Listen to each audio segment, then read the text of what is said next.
Qué bueno que están con nosotros en una nueva entrega de Enfoque 16, un compendio de las noticias económicas, políticas y sociales más importantes acaecidas en esta semana, tanto a nivel nacional como internacional. Como de costumbre, Antonio Siriaco y Edmundo Ledesma vamos a estar con ustedes compartiendo esta interesante propuesta informativa.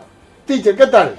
Muy bien, Edmundo Ledesma, siempre saludando a los amigos de Enfoque 16 que cada fin de semana están con nosotros viendo y escuchando nuestros análisis sobre la política, la economía, lo social, y además que esta semana fue una semana de muchos estreos con respecto a propuestas importantes que generaron un debate entre los actores políticos. No sé si tú estás de acuerdo con el muro, pero yo creo que eso es un tema. Hablaremos ampliamente del tema. Tendremos que debatir. Hablaremos ampliamente. Pero vamos primero con Israel Figueroa y su reporte del Palacio Nacional de esta semana. El presidente Danilo Medina fue recibido en audiencia especial por el Papa Francisco el pasado viernes. La audiencia privada duró 23 minutos. El Papa saludó sonriente y con un apretón de manos al presidente Medina, quien visitó el Vaticano, acompañado de los ministros de la presidencia Gustavo Montalvo y el ministro administrativo José Ramón Peralta.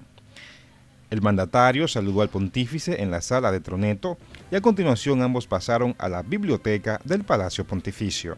Poco después de las 11 de la mañana, en el Vaticano, el presidente Medina y el Papa concluyeron su entrevista privada y el mandatario dominicano presentó al pontífice argentino a los miembros de su delegación.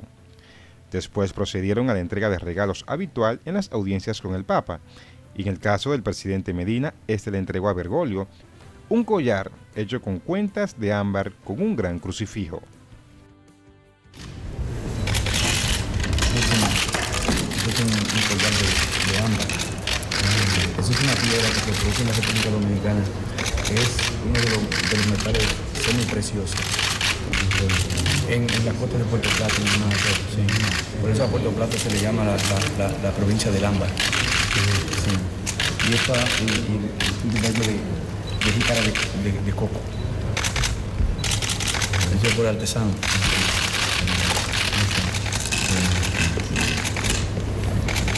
Yo me permito regalar esta generación que es un trabajo hecho por una artista de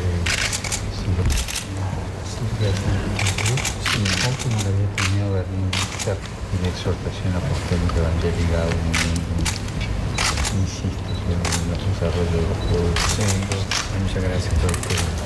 Sí, muchas gracias. El jefe de Estado arribó al Vaticano en vuelo comercial procedente de España por el Aeropuerto Internacional Champino a las 8:30 de la mañana, hora dominicana, y su regreso al país está pautado para este domingo en la tarde. En otra información, el presidente Danilo Medina comunicó la disposición de construir la carretera Padre Las Casas-Boechío y anunció la reparación de 1.007 viviendas para favorecer a igual número de familias pobres de esta comunidad. Las palabras del presidente Medina se produjeron en el acto de inauguración de la Escuela Básica Padre Las Casas, en donde dio instrucciones precisas al ministro de Obras Públicas, Gonzalo Castillo, para que evalúe el costo de los 7 kilómetros de carretera y 2 puentes que son necesarios para comunicar a Padre Las Casas y Boechío. El presidente Medina también viajó el martes a Azua para dejar en servicio los nuevos planteles escolares que constituyen la segunda entrega de escuelas que realiza el mandatario en esta demarcación, en poco más de 3 meses. El presidente inauguró 10 nuevas escuelas, logrando incorporar a este modo 145 aulas a la jornada de tanda extendida, en beneficio de 5.075 estudiantes. También el mandatario recibió la mañana del lunes a los representantes de varios organismos internacionales con quienes intercambió impresiones sobre distintos temas. En la visita de cortesía al jefe de Estado estuvieron el coordinador residente del Sistema de Naciones Unidas y representante del Programa de Naciones Unidas para el Desarrollo, PNUD, en el país, Lorenzo Jiménez de Luis, la representante del Fondo de las Naciones Unidas para la Infancia, UNICEF, María Jesús Conde, y la Organización Internacional para las Migraciones, OIM, Cy Winter. Y la portavoz del Sistema de Atención a Emergencias 911 y viceministra de la Presidencia, Soraima Cuello, advirtió el jueves que el gobierno reafirmó la decisión de suspender las líneas telefónicas prepago que no tienen actualizados sus registros. Como se ha venido informando durante las últimas semanas, el plazo para actualizar este registro vence esta noche a las 12 de la noche, por lo que las operadoras de telefonía deben suspender el servicio de estas líneas en cumplimiento de la resolución 039-13 emitida por el Instituto Dominicano de Telecomunicaciones, el Indotel. Israel Figueroa, Noticias 16.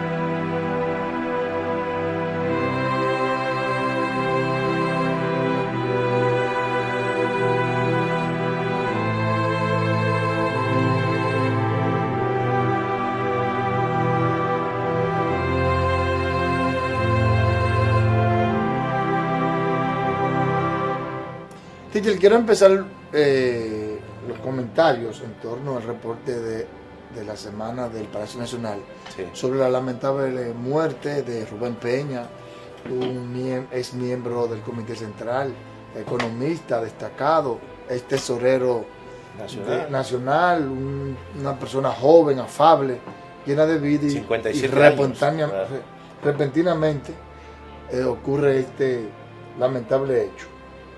Así que bueno, pasa sus restos y bueno, también nos unimos al dolor de la familia PLDista y de manera particular de su familia.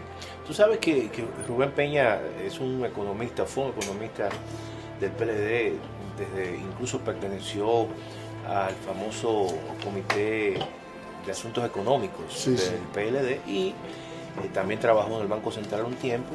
Luego entonces, cuando el PLD entró al poder, fue tesorero nacional. Yo creo que ocupó cargos importantes en el área de la administración financiera pública, de manera que nosotros, como tú has dicho, nos unimos al dolor de su familia y también de la familia PLDista. Mire, teacher, otro tema para mí importante de este resumen fue la visita del presidente de la República al Papa. Así es. Allá se trató sobre el tema de la naturalización y también sobre esta estrategia que ha tenido el presidente Danilo Medina de visitar de manera dominical a sectores específicos para ir integrándolo de una u otra manera al aparato productivo, darle oportunidades a esas personas que históricamente habían estado excluidas. Así es. Todo eso es importante, pero yo tengo que reconocer que oí un comentario que hizo Mariano Zapete y yo lo vi, no había pensado en eso y corroboré con él. No siempre corroboro con Mariano Zapete, pero ciertamente dijo, y a mí que me interesa que vayan a visitar al Papa, hablar del tema de la naturalización, cuando ese es un tema de soberanía nacional.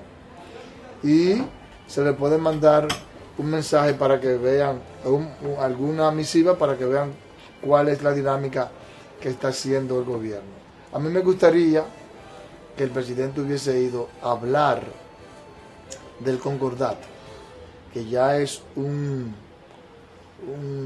aberración. Una aberración, exactamente. No quería decir una palabra tan fuerte, pero ciertamente es así. Y lo otro es hablar de Weselowski. Yo diría que ese sí es un tema que nos interesa a los dominicanos. Weselowski, ese perverso que abusó de niños, niñas y adolescentes nuestros, los pervirtió, muchos estarán ahora traumatizados, y también del padre Gil, que es otro que de una manera u otra está protegiendo la Iglesia Católica.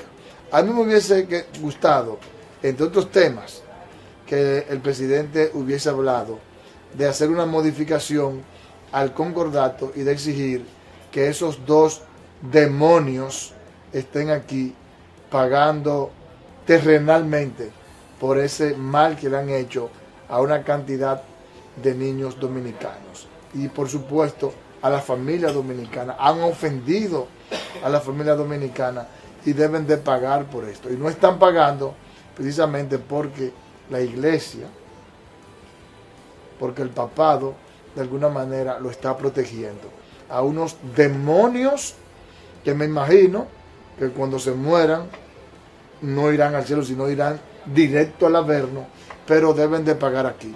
Aquí se están dando la buena vida y deben de pagar aquí en los tribunales dominicanos por ese abuso y ese crimen, ese sacrilegio que cometieron ante la niñez dominicana. Mira, tú sabes que, retomando el primer tema que tú has tocado, donde te hacías referencia a un comentario que hizo Marino Zapete con respecto a que, bueno, ¿qué le importa, no, a este país o qué le puede importar a él el hecho de que el presidente de la República vaya a visitar al Papa y le esté hablando de la ley de naturalización? Yo creo que eso en los imaginarios de la gente, y básicamente cuando uno observa todo el desarrollo y las relaciones internacionales en la República Dominicana, evidentemente que un país pequeño como la República Dominicana tiene poco margen en todo este proceso global.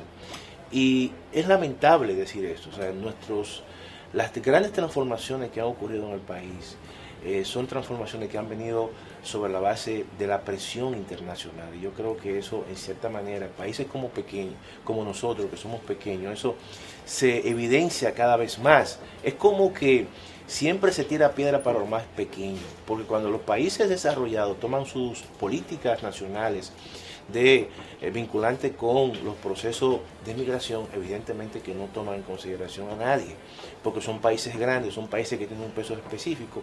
Sin embargo, en el caso de la República Dominicana, y lo lamentable es que uno encuentra gente aquí que no sabe diferenciar los elementos que son de corto plazo y los elementos que son de largo plazo, como nosotros, cada vez sencillamente cuando tenemos que tomar medidas internas sobre problemas internos y que pueden repercutir en el largo plazo, necesariamente tenemos que depender de organismos internacionales y de ir fuera del país a estamentos, en este caso como el Vaticano, a explicar situaciones que son de soberanía nacional.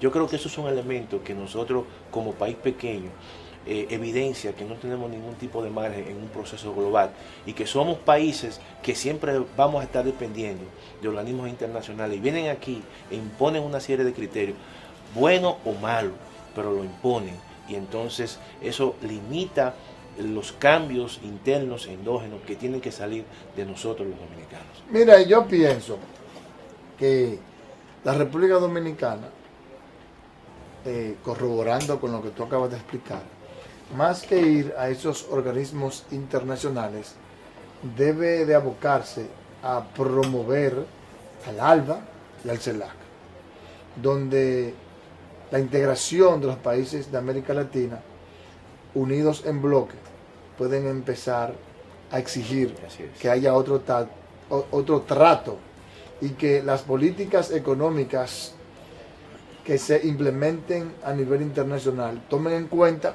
los intereses de nuestra región. Así es. Que podamos también hacer sinergia a nivel política y económica de manera tal que nos podamos convertir en una potencia, que el comercio interregional y que además hayan cambios trascendentales para que la tecnología, la educación se hagan efectiva en el proceso productivo y haya un mayor nivel de valor agregado para que nuestras economías crezcan con más potencia. Así es.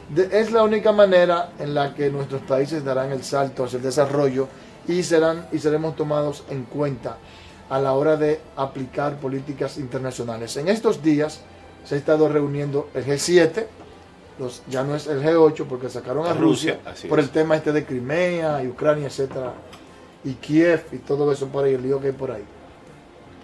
Y de seguro que las decisiones que se van a tomar ahí son para provecho de esas 7 grandes economías.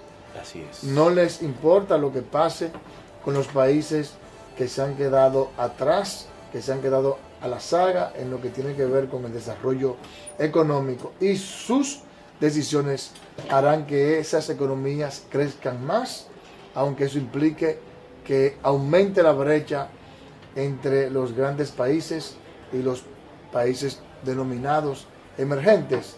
Un sofisma que más bien debería decirse los países pobres. Así es. Así que yo pienso que más que ir al Vaticano, vámonos ahora que Venezuela está impulsando el ALBA para enviar un mensaje claro de que ya es hora de que a nuestros países se nos respete de manera particular, que se respete la República Dominicana. Teacher, hablando del tema, vamos a ver, del tema que usted mencionó ahorita, vamos a ver al ministro de Defensa, almirante Sigfrido Páez Pérez, que reitera de nuevo que está de acuerdo con la construcción, pero en partes estratégicas, donde se le hace prácticamente imposible tener una adecuada vigilancia, y que también reconoce la necesidad de que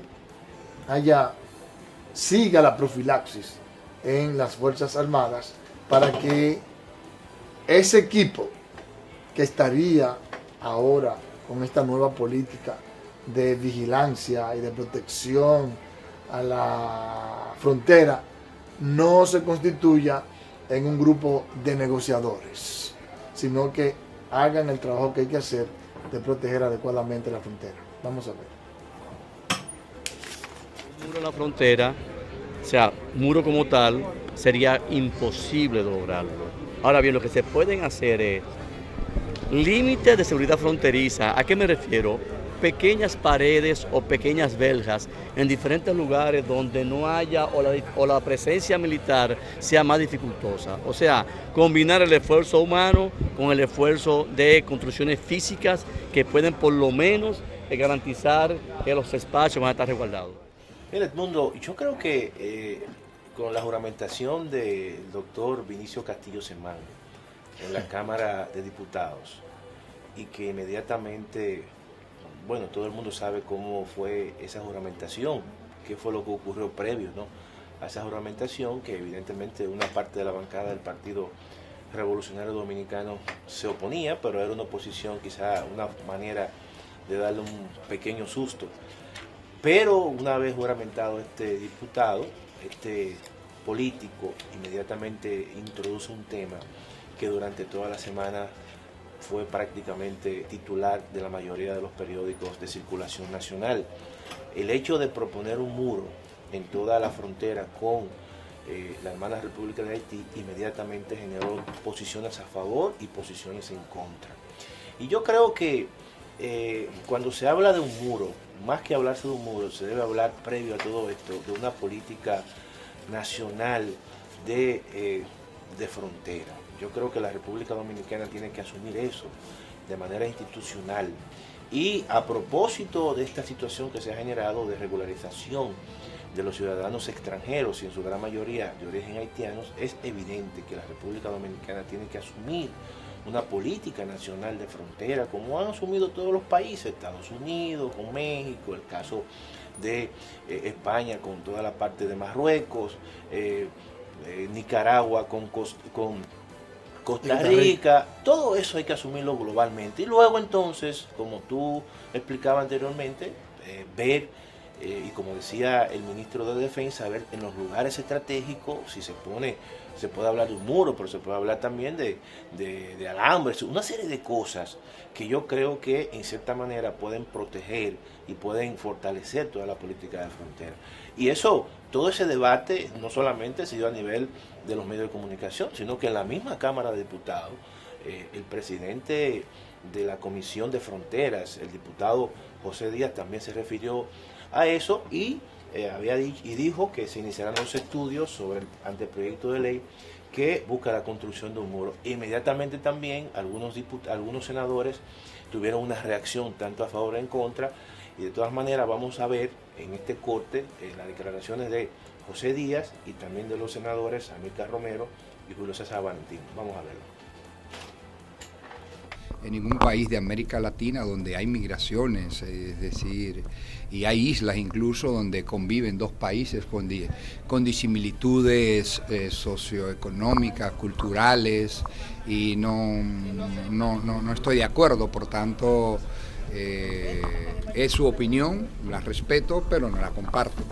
Yo entiendo que no hay necesidad, que aunque la frontera nuestra es muy porosa, lo que nosotros sí necesitamos es que las autoridades o las autoridades competentes que tienen que ver con la aplicación sea a través de la frontera, sea a través de los aeropuertos, sea a través del mar, de los puertos, pues hagan su trabajo así como lo hacen otros países.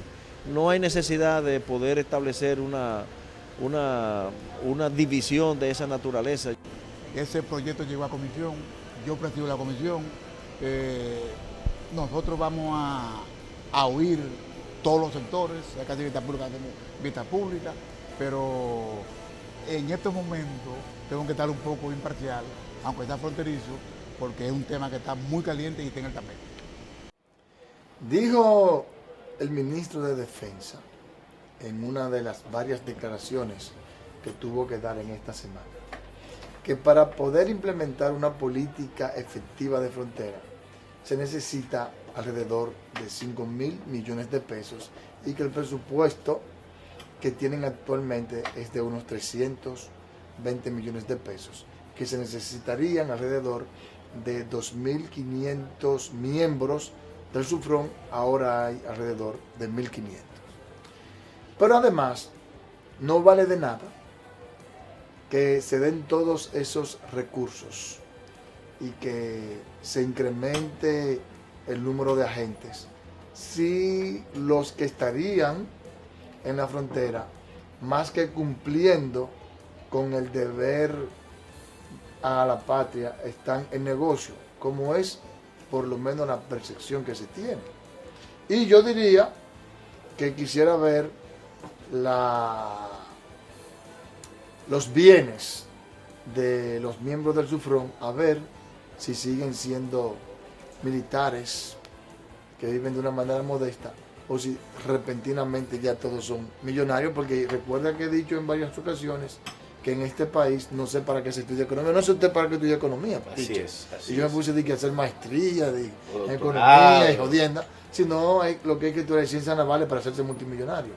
Pero posiblemente, a pesar de que el ministro de Defensa dijo que ha disminuido significativamente el contrabando y los actos delincuenciales en la zona fronteriza, no obstante, quisiera ver las libretas bancarias de esos miembros del SUFRON.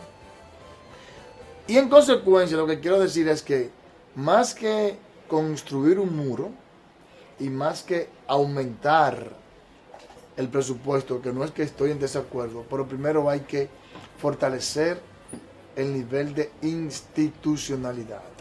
Mientras no exista un sistema de consecuencia para el que no hace las cosas bien, para que el que permite el contrabando, el tráfico de personas, el tráfico de drogas, el tráfico de mercancías, y por eso se hace multimillonario, no estamos en nada.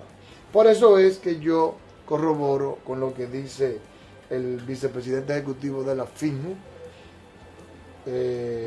Servio Tulio Castellón Guzmán, de que más que hacer un muro, lo que se necesita es fortalecer la institucionalidad en el país.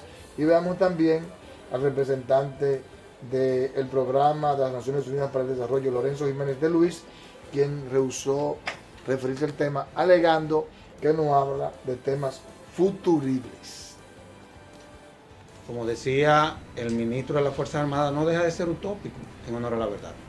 Yo creo que lo que debemos es de fortalecer los controles, fortalecer las instituciones que deben de velar por esos controles, porque, y eso lo saben todos ustedes, el problema está ahí.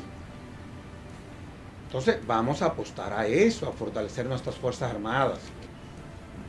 Entonces, vamos, ¿verdad?, a analizar esto sin pasión, pero utilizando la razón. Insisto, no me voy a pronunciar sobre futuribles. ¿Por qué futuribles?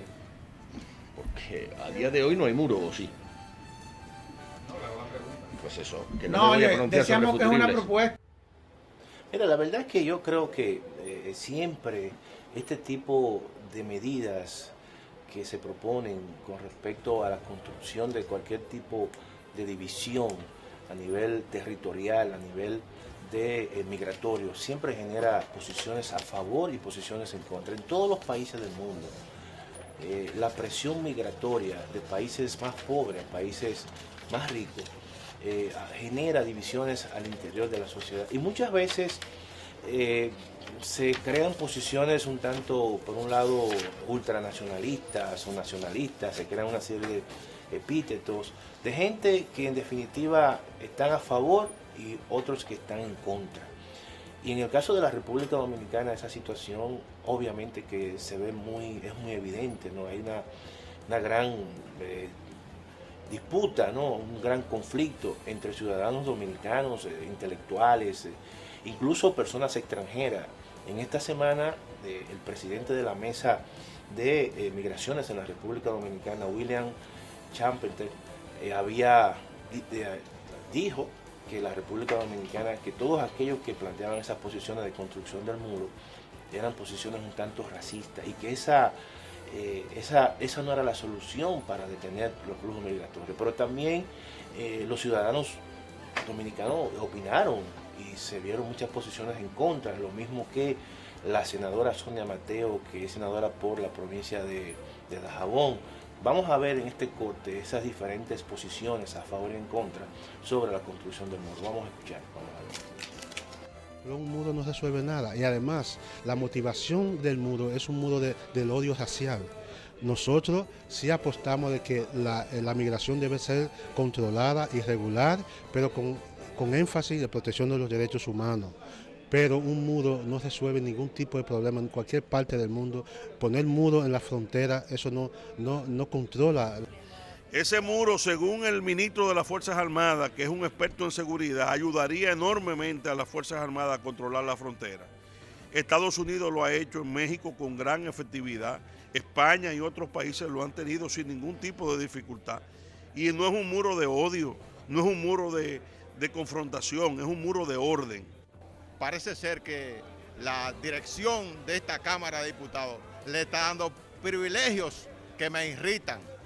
Y digo esto de privilegios que me irritan porque realmente el día 7 del mes 11 del año 2013 fue presentado por Secretaría de esta Cámara de Diputados un proyecto con el mismo lineamiento que tiene el honorable Vinicito Castillo. Yo creo que no hay ningún tipo de problema porque los hermanos haitianos están hace mucho hablando de un muro, pero sí realmente se podría llevar a cabo el muro, pero sin que el comercio dominico-haitiano, sin que las relaciones dominico-haitianas puedan lesionarse. Los muros no resuelven, las fronteras no resuelven así, todo debe ser resuelto de una manera diplomática, de una manera más democrática.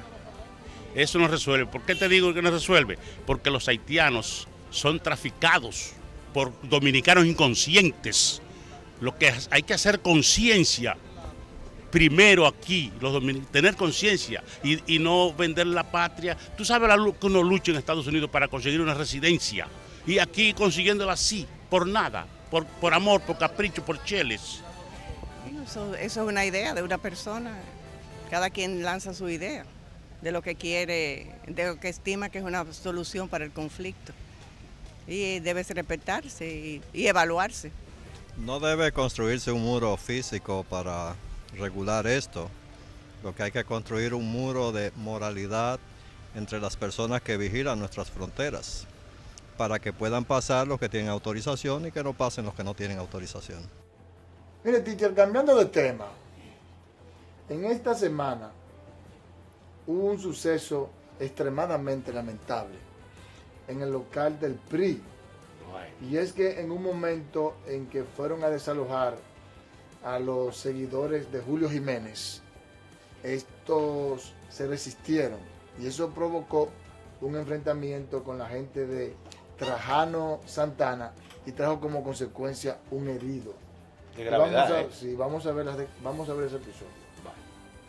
No, está herido. Perdón, todavía no se sabe porque se llevaron a la clínica.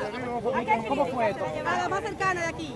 Oye, ¿qué es lo que pasó? Teníamos la sentencia, teníamos la fiscal, teníamos la jueza y la policía. Entonces estábamos con todas las autoridades para entrar. Ellos se opusieron, el grupo de Julio, se atrincheraron y dijeron disparen que quiere entrar. Cuando fue la jueza, la fiscal y el grupo de la fuerza pública, hubo un disturbio ahí, dispararon y uno de nuestros compañeros salió herido.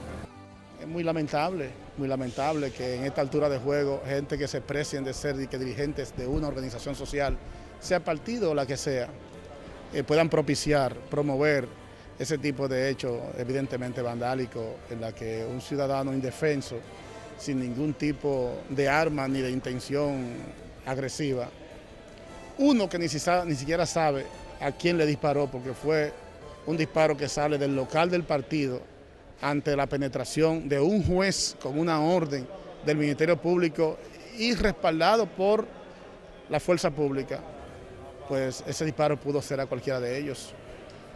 Se le pegó lamentablemente al compañero del partido que está en este momento en un estado delicado. Ni tampoco se ha tratado de una confrontación ni de bandos ni de grupos. Estamos hablando de una sentencia del Tribunal Superior Electoral que fue desacatada, de una solicitud de auxilio de fuerza pública que hace el partido para ir a tomar posesión y control de la Casa Nacional, una disposición del fiscal, una disposición de la policía, una disposición de un juez de paz y una recomendación que estos órganos institucionales del país le hacen a un ministerial, es decir, a un alguacil, para que vaya a ejecutar la sentencia como manda la ley. Un caso lamentable, pero como la experta en esos temas es Lenis Martínez, en temas policiales y judiciales, vamos a dejar que sea ella que nos diga qué fue lo que ella piensa sobre eso. Así es. Hola, ¿cómo están, muchachos? Muy bien, muy bien. Qué bueno. Ante todo, permítanme saludar a ese público que cada fin de semana está con nosotros. Fíjate, yo no sé hasta cuándo nuestros políticos se van a creer que las organizaciones que dirigen, que presiden, son objeto de su propiedad. O sea, mira ya cómo por dónde va ese problema en el Partido Revolucionario Independiente PRI, de que hubo hasta heridos. O sea, eso es muy lamentable y penoso. Y esos son, dizque, los que pretenden llevar los destinos de este país en un futuro. Yo no quisiera que... Porque se supone que cada quien que preside un partido político es con ese objetivo final. Así es. Yo no quisiera que ese grupo me dirigiera a mí. Sí, no, eso... Mira, lamenté mucho esa situación porque el hecho, yo soy amigo de Julio Jiménez, incluso... Y yo de los dos, de Julio Jiménez y fue mi alumno y de en la Santana maestría, también. y entonces veo ese espectáculo que evidentemente... deprimente. Sí, deprimente y seriona a un joven, una persona que yo creo que todavía se debate entre la vida y la muerte. Sí, está muy grave. Sí. Hasta ahora está muy grave y Dios quiera que se salve. Así es. Mira, pero además otra cosa, Lenis, y es el hecho de que están desconociendo la autoridad porque el desalojo fue sobre la base de una sentencia, de un tribunal, y aún así ellos... Pues sencillamente. Pero es que yo quiero que tú me digas, tú me digas para qué están las leyes que rigen esos partidos, para qué están los reglamentos, los estatutos.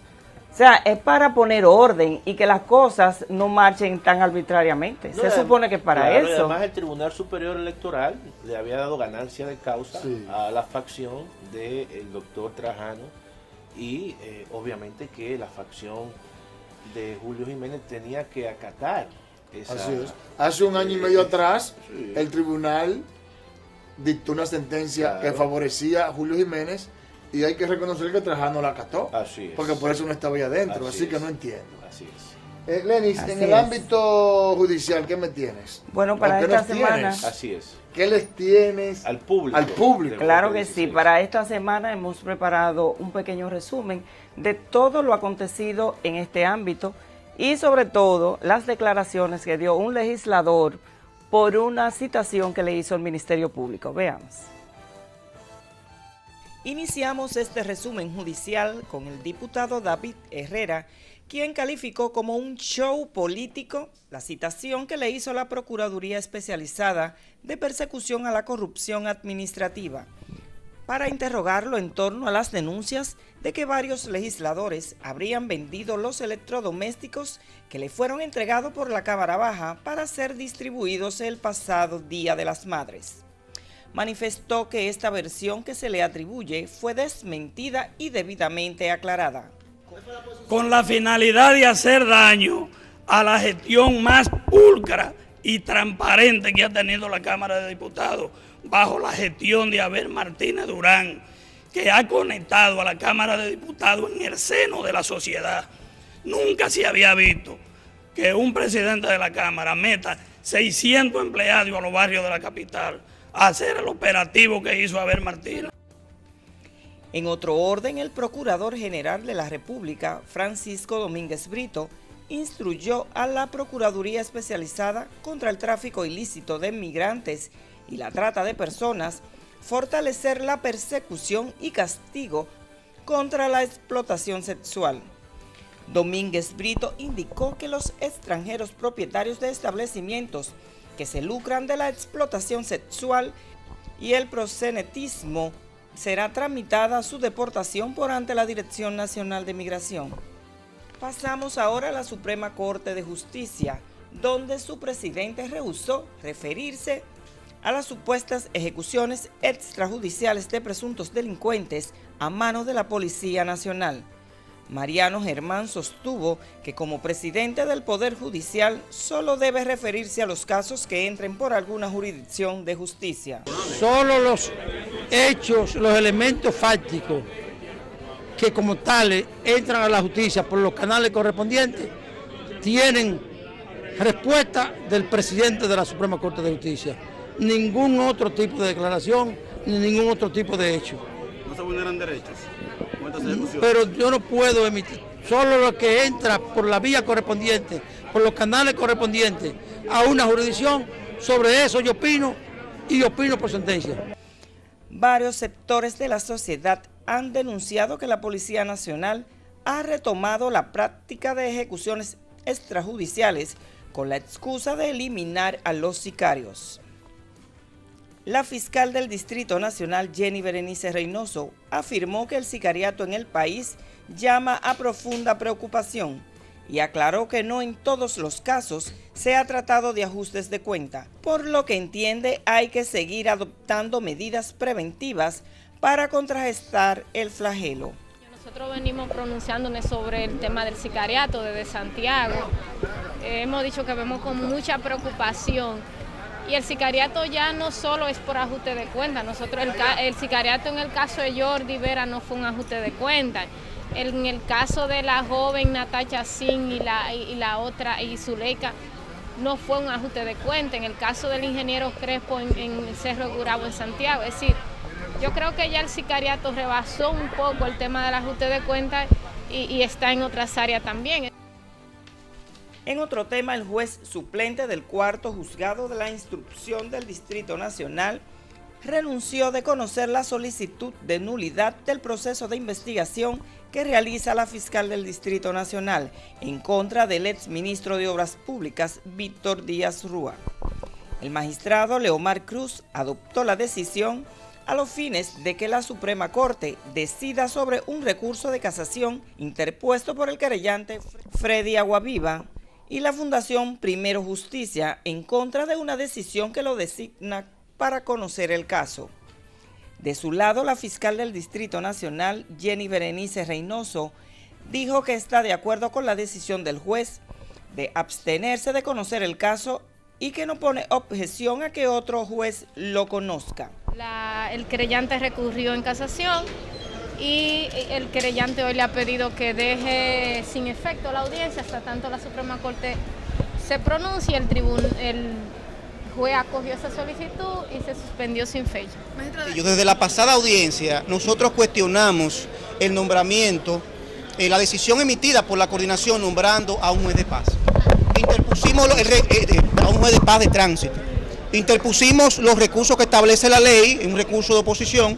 Ese recurso de oposición fue rechazado la pasada semana o declarado inadmisible, y nosotros procedimos a interponer un recurso de casación contra la decisión que nombró a un juez de paz en lugar de nombrar a uno de los 8 jueces de la jurisdicción de instrucción del Distrito Nacional, tal como lo establece la ley 50-00.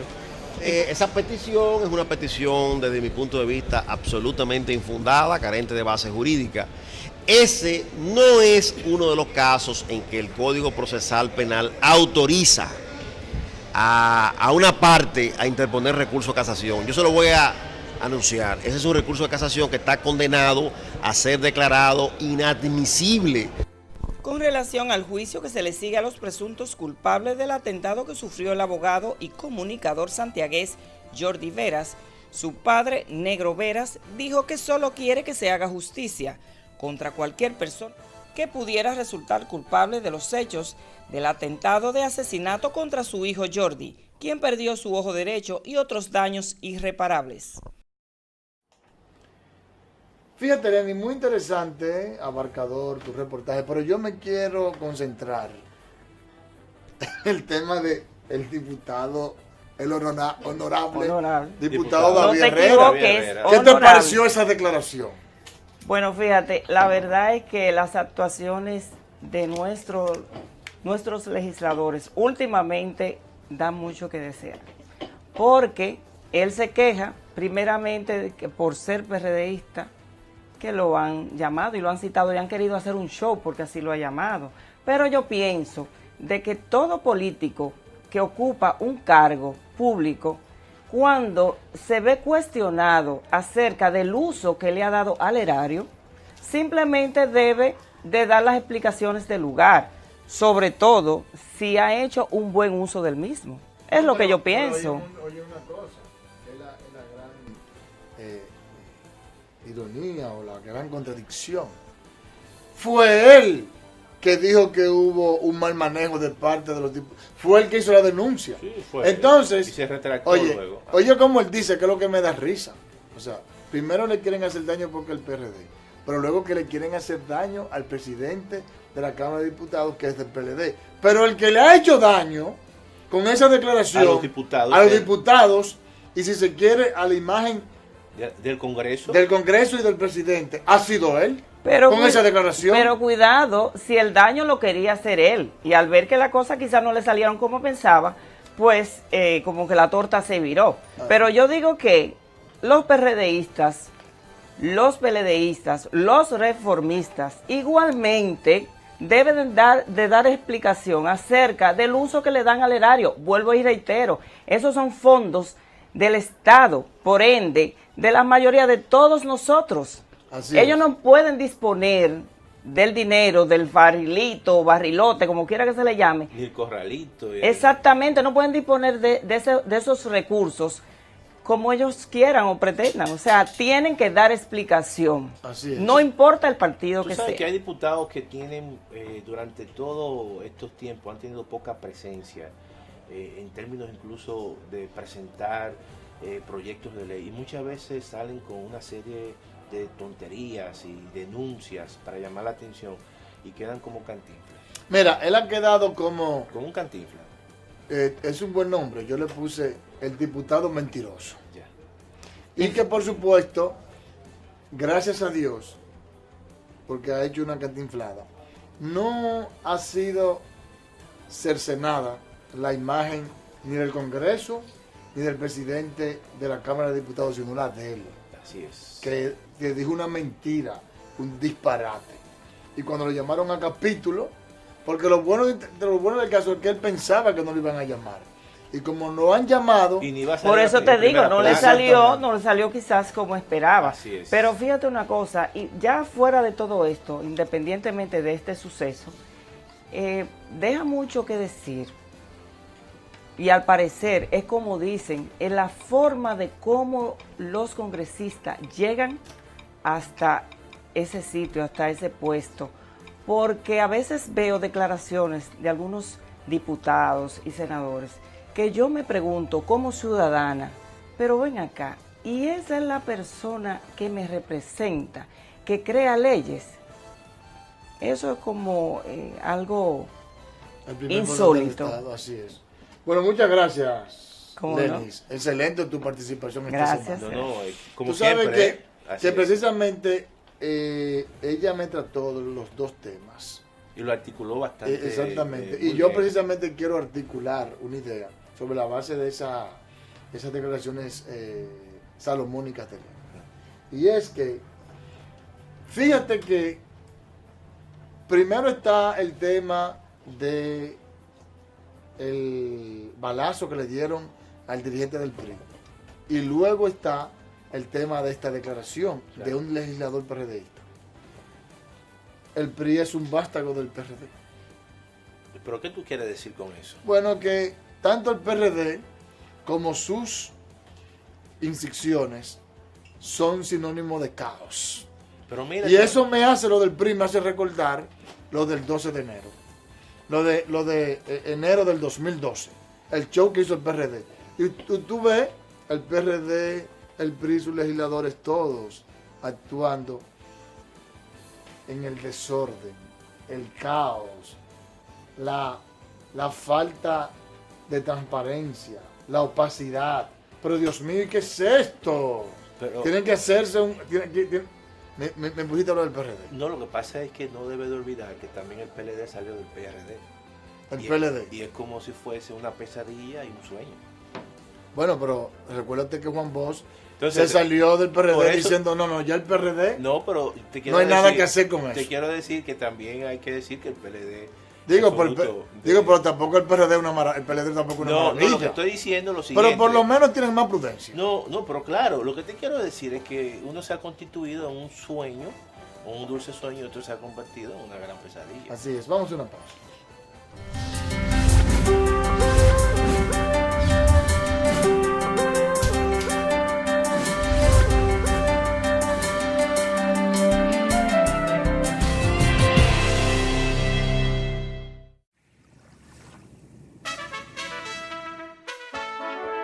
Vivo orgulloso de mi país, una patria que vive en mí. Como soñó Juan Pablo Duarte, dominicanos hasta el fin. Somos dominicanos. Somos dominicanos, somos bandera y paz, somos el sentir de Duarte, tierra de gloria y libertad. Somos dominicanos, somos bandera y paz, un pueblo soberano, somos el sentir de Duarte, tierra de gloria y libertad.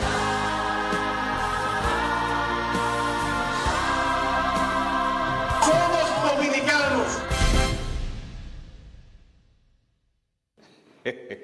Tienes que cambiar la vieja. Bueno, que lo decía el Dardo, señor. Sí, que lo decía el Dardo. ¡Cabrera! En el noreste, este es tu país, solo esperando por ti. Tu país lo tiene todo y todo por descubrir. Más que playas y montañas, para mí el corazón. Donde quiera que tú vayas, disfrutas con pasión. Donde quiera que tú vayas, todo es música y sabor. Este es tu país, sigue esperando por ti. Tu país que tiene todo y todo por descubrir. Donde quiera que vayas, hay una aventura por descubrir. Conoce tu país. Ministerio de Turismo. Turismo para todos.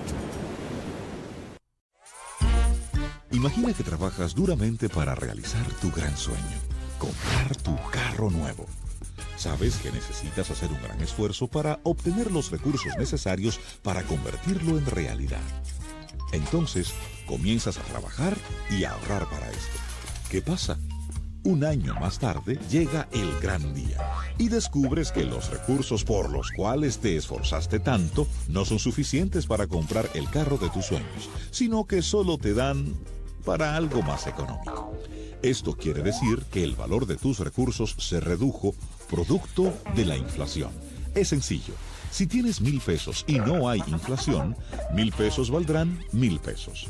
En cambio, si tienes 1,000 pesos y la inflación comienza a subir, tus 1,000 pesos valdrán cada vez menos. Por eso, en el Banco Central, cuidamos que tus metas sean alcanzadas, tomando medidas e implementando acciones para controlar la inflación que garantizan que, con el esfuerzo de tu labor de hoy, puedas lograr tus metas del mañana. Campaña de Educación Económica y Financiera del Banco Central de la República Dominicana, por la estabilidad y el crecimiento.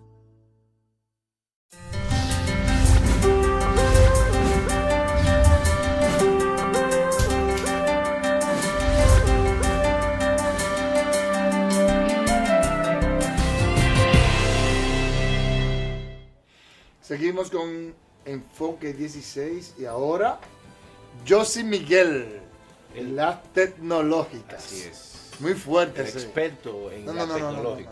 Tanto en Enfoque 16 como en marco de referencia, eso ya es un toque de queda. Se catapultó el hombre. Así es. Gracias, Edmundo y Antonio Siriaco. Esta semana, un niño filipino con tan solo 15 años, conocido como Ángelo Casimiro, ha creado una zapatilla que generan electricidad. También esta semana, la empresa Microsoft ya está buscando crear una pila que pueda durar hasta una semana. Ya era justo ya que esa empresa se fije más en la parte de hardware que en de software. Es imposible sustituir la labor humana, pero ya en algunos restaurantes de Estados Unidos han habilitado algunas tablets para esos clientes que asisten a esos restaurantes y hacen su pedido. Y para finalizar, tenemos que Amazon ha anunciado el lanzamiento de música en vivo para esos miembros que utilizan este servicio a diario. Estas y otras informaciones vamos a verlo en un resumen que hemos preparado como todos los fines de semana para todos ustedes. Veámoslo.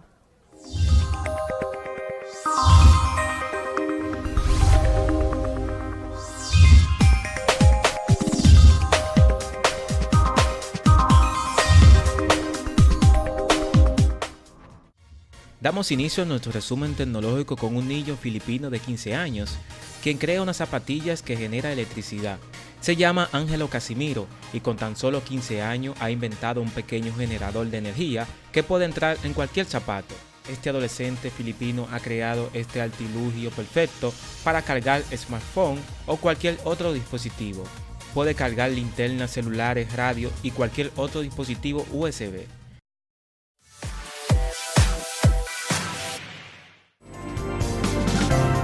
Y seguimos con Microsoft, ya que quiere baterías de 7 días de duración. ¿Saben cuál es el problema principal de los modernos smartphones? La batería. Estos dispositivos deben ser recargados a diario o cada 2 días en algunos casos. Lamentablemente, los fabricantes se han interesado mucho en integrar los mejores procesadores y pantalla y se han olvidado de lo más importante. Lo que se está buscando es desarrollar una batería que pueda durar hasta una semana, dándole un uso moderado al teléfono.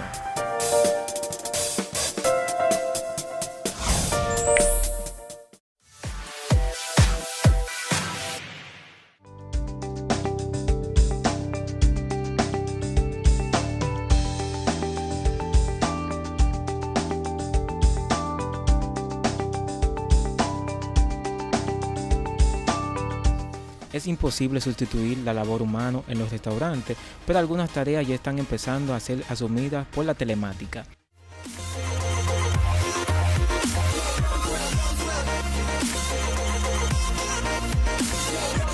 La cadena Chili ha instalado más de 45,000 terminales de tablets, además de las cuales se puede pedir el postre o más café.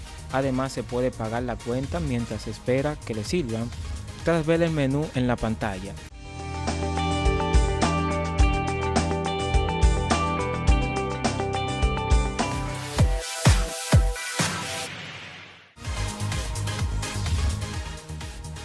Amazon anunció el lanzamiento de música en vivo para los miembros de Prime, sumamente un nuevo servicio sin costo a su plan de envíos gratuito y anticipado. La presentación de su primer teléfono multiuso prevista para la semana entrante. El servicio llamado Prime Music probablemente estará integrado en el teléfono Amazon que será presentado el miércoles. Los usuarios de Prime que pagan $99 al año podrán escuchar sin costo adicional decenas de miles de artistas como Beyoncé, Marco More y Ryan Lewis.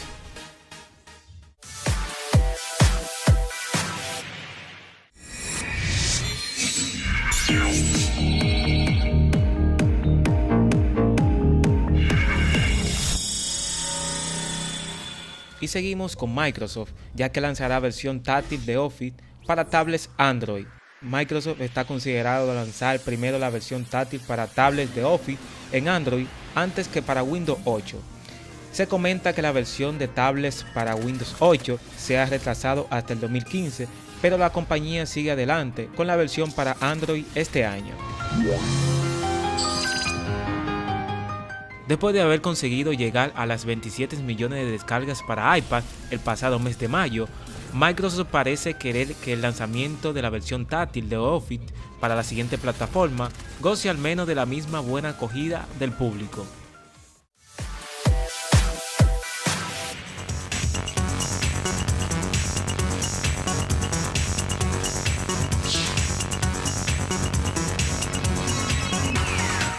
Y finalizamos con Sony, ya que supera a Nintendo por primera vez en 8 años. Según indican las estadísticas de consolas vendidas, en los últimos años fiscal, que terminó en marzo, Sony vendía 18.7 millones de consolas, mientras que Nintendo logró vender 16.3 millones. La información fue revelada por primera vez en el sitio de internet de la Bolsa de Valores en Japón.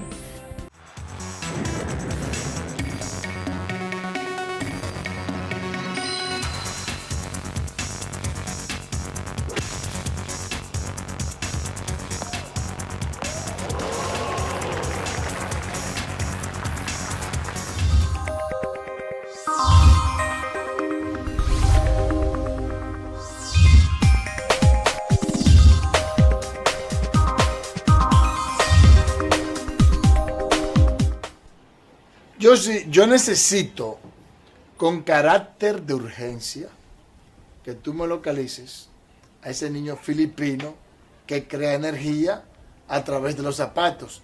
Porque con la falta de energía que hace aquí, yo creo que ese sería... y además para que sea contratado por la Corporación Dominicana de Eléctricas Estatales. Yo creo que eso incluso ahorraría una cantidad importante de recursos, y ese famoso déficit del sector eléctrico y las transferencias que el gobierno le hace se pueden reducir más de un 50%, si lo consigue. Y ya en Mundo de Demes, Antonio Siriaco, esta zapatilla más bien va a producir 26 voltios. Se trata más bien de una plantilla que vaya incluida con este dispositivo, y por cada paso que dé en el talón va a generar electricidad. Sería capaz ya de dar carga a esos tipos a esos celulares y a esas tablas que llevan en sí consigo. Muy bien. ¿Qué ustedes piensan sobre eso, Mundo? Ya que esa hay tecnología... que traer inmediatamente ese muchacho para acá. Ahora, yo también creo, inmediatamente, al margen de esa situación, que la tecnología básicamente está abriendo nuevos campos y está transformando los saberes en todo el mundo, ¿no? Entonces, sí, yo le voy a decir una cosa. Yo creo que ese invento que él acaba de presentar, como dicen, esa generación de energía a través del dispositivo, evidentemente que una vez se socialice, eso transformará muchas cosas. Profesor y Josie, ustedes saben que el presidente dijo: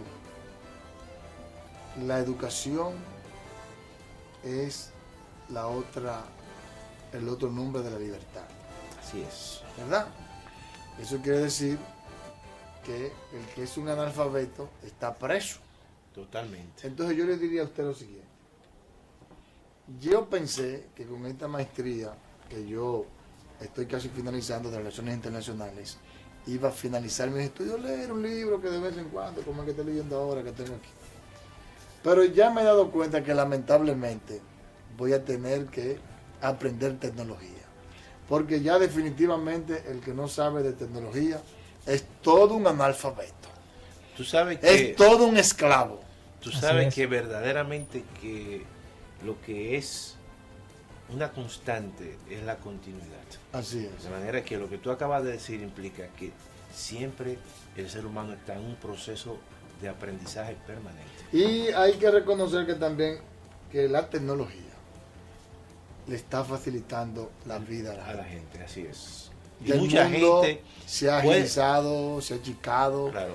Y bueno, estamos en un mundo tecnológico donde el que puede manejar ese instrumento, evidentemente que tiene una ventaja competitiva. Y mucha gente puede salir y está saliendo de la pobreza, producto de la tecnología. Cada vez que la tecnología se pone al servicio de la gente, evidentemente que eso disminuye la pobreza. Otro comentario, Mundo. Arranca. Eso también uno lo ve desde un punto de vista que es muy favorable para nosotros, pero también lo que estaba comentando anteriormente, lo de las tablas ya en esos países, en esos restaurantes, que ya tú puedes hacer los pedidos mediante eso, va a generar poco empleo ya, porque usted nada más hace llegar a una mesa y va a hacer su pedido y se va a evitar que esos meseros lleguen a su mesa. Bueno, pero se crean otro tipo de empleo, porque esas tabletas las hacen la gente. Lo que pasa es que hay una transformación de los saberes. De los saberes, así es. Muchas gracias, Josie. A usted. Mira, Dicho, yo ahorita te dije que no quería hablar del PRD. Y que haciendo la comparación de lo que ha sucedido en esta semana, por un lado hieren a una persona en el PRI, un hijo del PRD, este diputado mentiroso que, ¿qué te diría? Yo no tengo ni calificativo para ese malvado, pero que crea vergüenza a la comunidad política. La comunidad política debería de avergonzarse de tener un político que actúa de esa manera, que sin ningún tipo de tapujo, y tú lo ves hablando, le da lo mismo haber dicho esa gran mentira, como que votaron para él para que digan mentira, o que el hecho de tu ser político te da la autoridad, te da la libertad para engañar y decir mentiras, denunciar, claro, y hasta dañar la imagen del poder que él representa, que es el Congreso. Pues sigue el caos en el PRD. Renunció Yanilda Vázquez. Vamos a ver. Formalmente presentamos nuestra renuncia del PRD, de ese PRD sin valores, de ese PRD sin principios, de ese PRD que ha perdido la esencia de los postulados democráticos del doctor José Francisco Peña Gómez, en donde no hay dignidad, en donde no hay transparencia, en donde no hay democracia interna, en donde la esencia de la práctica política del doctor Peña Gómez se ha perdido. Mira, yo sé que tú tienes buenos amigos en el Partido Revolucionario Dominicano y algunas veces se hace un poco difícil los comentarios que tú haces porque ellos ven este programa todos los fines de semana. Pero yo creo que el PRD y sus dirigentes tienen que hacer un mea culpa porque todo este problema, toda esta litis interminable, en el caso, por ejemplo, que tú has mencionado de la doctora Yanilda Vázquez, que estaba en el PRD y acaba de renunciar, y renuncia acusando al ingeniero Miguel Vargas de estar vinculado y tener un acuerdo secreto, el famoso acuerdo de las corbatas azules con el doctor Leonel Fernández, y que cada dirigente del PRD apela a ese acuerdo, un acuerdo no tácito, y que de repente cada vez que se generan los problemas internos en el PRD, apelan a esa situación, apelan a que Leonel Fernández está siempre, como dicen, como el famoso titiritero, que está moviéndose tras, como dicen, el gran telón de ese gran teatro que es el PRD. Y yo creo que el PRD tiene que hacer una especie de mea culpa en ese sentido, porque el PRD no puede mantenerse todo el tiempo con esa disputa. Yo creo que, y acusando al Tribunal Superior Electoral, de que el Tribunal Superior Electoral está confabulado con el PLD, yo creo, independientemente de alguna sentencia que no ha favorecido a ese partido, pero ese partido tiene que superar toda esa forma de acusación de ese partido víctima. Y a propósito de esa renuncia y de esa acusación que le hace Yanilda Vázquez, no solamente a Leonel Fernández y al ingeniero Vargas Maldonado, sino también al Tribunal Superior Electoral, vemos que el doctor Mariano Rodríguez, miembro, presidente de ese tribunal, defendió la posición del Tribunal Superior Electoral ante las litis del PRD. Vamos a ver la declaración del doctor Mariano Rodríguez. Solo los hechos, los elementos fácticos que como tales entran a la justicia por los canales correspondientes, tienen respuesta del presidente de la Suprema Corte de Justicia. Ningún otro tipo de declaración, ni ningún otro tipo de hecho. ¿No se vulneran derechos? Pero yo no puedo emitir, solo lo que entra por la vía correspondiente, por los canales correspondientes a una jurisdicción, sobre eso yo opino y opino por sentencia. Este 12, a las 12 del mediodía, venció el plazo que había dado Indotel para que los usuarios de celulares prepagados validaran sus datos. Es. Y bueno, vamos a ver una historia que nos preparó José Torres. Al cumplirse el plazo dado por las autoridades para que los propietarios de celulares prepago puedan validarse como titulares de la línea, decenas de personas acudieron a los dealers de las compañías telefónicas a regularizar su situación. Mira, eso se está haciendo de una forma muy desorganizada, porque inclusive no han explicado a la ciudadanía qué es lo que hay que hacer, porque ellos dicen que hay que validar los celulares Maco, pero entonces el mío no es Maco, el mío yo lo compré en un dealer. Tiene que ser como hacen en otros países, que desde que tú compras un celular, está tu nombre. Este es un problema que si es para beneficio de la población, pues está bien. Pero ahora mismo hay un problema que si uno no lo saca hoy, no se sabe qué vaya a pasar. Por ejemplo, en La Sirena no hay sistema. ¿Qué significa eso? Hoy es el último día. ¿Qué van a cobrar si no hay sistema? Trabajó un trabajo muy bien por eso, de su parte. Bueno, porque tú sabes que uno espera siempre el último día y después le coge el tiempo a uno y no alcanza para resolver con el personal que hay. En donde todos coincidieron es que las autoridades deben otorgar una prórroga para que los usuarios puedan validar sus líneas prepago. Hay que buscar una solución, hay que dar más prórroga para resolver este problema. Debe de avanzar, de alargarle el tiempo en chismá para que dé tiempo para que todo el mundo resuelva. Debe de haber 1000 prórrogas y decirle a la gente qué es lo que es el celular Maco. Porque hay gente que tiene su celular legal, que lo compró un dealer y está haciendo fila aquí. ¿Cuál es el sentido? Y solo dan un par de días para cambiar eso, tienen que dar más porque hay mucha gente que no puede cambiar. Y ella no va a atender más gente, hay mucha gente que se va a quedar sin teléfono. Las autoridades informaron que como forma de evitar llamadas molestosas al nuevo sistema de emergencia 911, cada propietario de línea prepago debe validar sus datos, ya que en el país existen 5 millones de celulares Maco.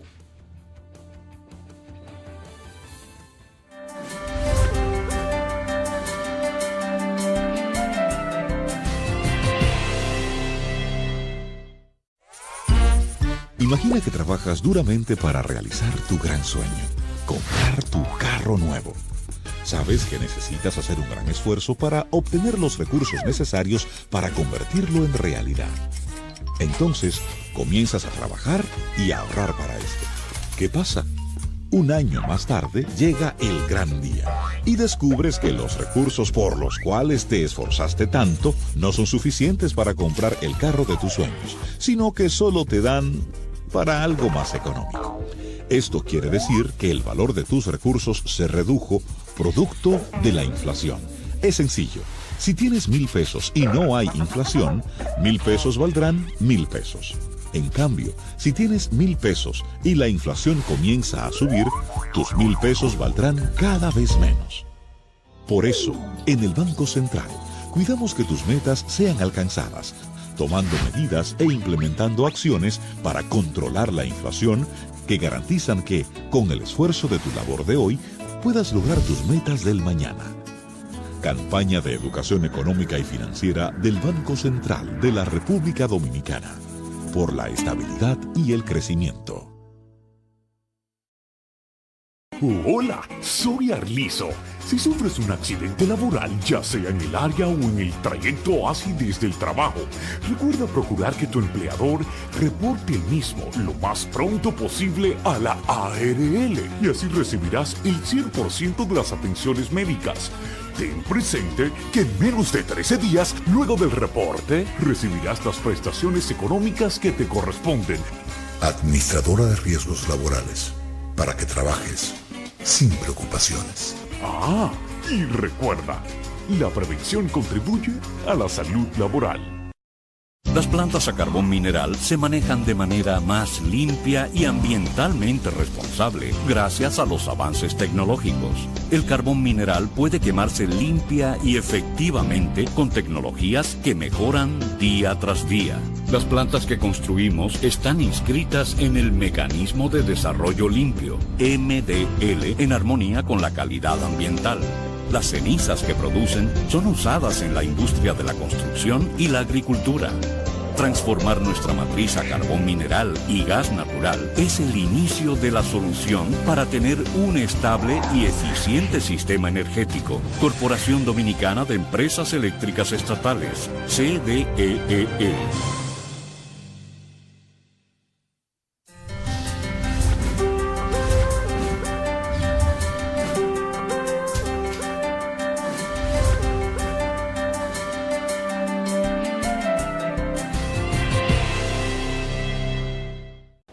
Teacher, rápidamente porque tenemos poco tiempo. Dicen por ahí que hay tantos celulares prepagados, no validados, porque la mayoría son los haitianos.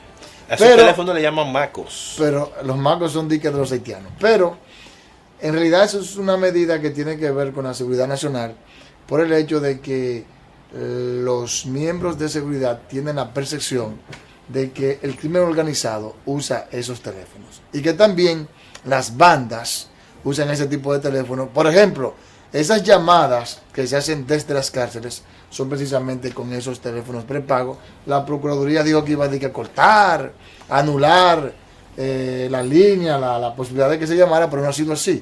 Así que yo creo que se hizo bien. No, pero déjame decirte que tampoco se puede hacer así, eliminar eso, porque eso tiene un impacto económico en la finanza pública. Mira, nosotros hicimos un trabajito en la Escuela de Economía de la UAS y determinamos que el impacto en las finanzas públicas de eliminar, por ejemplo, los 5 millones de teléfonos macos, que es prácticamente la mitad del universo, eso tiene un impacto por más de 11.240 millones de pesos. Y no solamente eso, sino qué impacto tendrá sobre esa población que necesita estar comunicada. Ahora pensar, o mejor dicho, es impensable pensar que la gente puede estar sin algún tipo de comunicación. Usted y yo somos privilegiados que podemos tener un teléfono que nos dé ciertas facilidades, pero hay gente que nada más puede tener el prepago. Así que hizo bien Indotel en hacer una prórroga para que la gente pueda convalidar sus datos. Teacher, vamos a ver una historia que nos preparó Celina Suriel sobre una cantidad impresionante de perros que hay en la zona colonial. Aunque parezca mentira, una gran cantidad de perros abandonados abundan en la zona colonial, donde a diario se desplazan cientos de turistas. Ante esta situación, comerciantes y peatones hacen un llamado a las autoridades para que vayan en auxilio de estos caninos. Que hay que matarlo o envenenarlo. Esos perros andan aquí con los turistas y se cagan arriba de la gente. Eso hay que salir, eso hay que eliminarlo. Ya lo que pasa es que este perro siempre viene aquí, yo lo levanto y se vuelve a poner ahí. Creo que deben de recogerlo y tenerlo en un lugar indicado, porque yo he estado en Europa y en Estados Unidos, otro país, y no veo que los animales lo tienen así por así, sino que le tienen un lugar indicado donde lo pueden tener, porque eso puede causar muchas enfermedades y otros males. Sanidad, salud pública tiene que salir a recoger todos esos perros y, ¿verdad?, no envenenarlo, eso sería un crimen, pero de llevarlo en un sitio. Ante esta realidad, no escapan restaurantes y tiendas donde este perro, en medio de la oferta del plato del día, toma un pequeño descanso. Bueno, que saquen esos perros del medio, porque eso puede tener un impacto negativo sobre la salud y de manera particular sobre el turismo de la zona colonial que está floreciendo. Vamos a ver una historia que nos preparó José Torres sobre unas declaraciones que dio el vicepresidente ejecutivo de la Corporación Dominicana de Empresas Eléctricas Estatales, Rubén Bichara, quien dijo que las plantas obsoletas y que se cobra una energía más barata que lo que recibe la población es la razón fundamental por la que hay un déficit financiero en el sistema y también hay una muy baja calidad del servicio. Vamos a ver. El funcionario explicó que la mayoría de las interrupciones en el servicio eléctrico durante el 2013 se produjeron por fallas que presentaron las ambiguas plantas de generación. 32.770 horas detectadas de avería por fallas en las plantas que tenemos. Solo tener una idea de lo obsoleto e ineficiente que está el parque de generación que tiene el país actualmente. Bichara sostuvo además que el déficit en el sector eléctrico cada año asciende a más de 40.000 millones de pesos. Nosotros compramos a un precio que el que nos factura el generador, le vendemos uno por debajo de cómo compramos. Eso hace que haya que disponer anualmente de más de 1.000 millones de dólares para poder completar los pagos que se hace a los generadores y se hace con presupuesto del gobierno.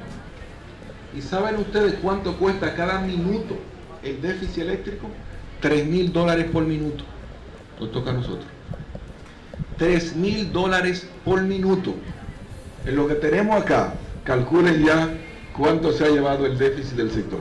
Asimismo, apuntó que trabajan en la reducción de los costos de producción para disminuir el déficit, tras indicar que la población paga una tarifa muy por debajo de la que debería pagar por el servicio de electricidad. ¿A qué hemos apostado nosotros? Hemos apostado a hacer una reducción en los costos de producción y que eso a su vez repercuta en una desaparición del déficit que tiene el sector. En el país, nadie en sentido general paga el precio de la energía que recibe.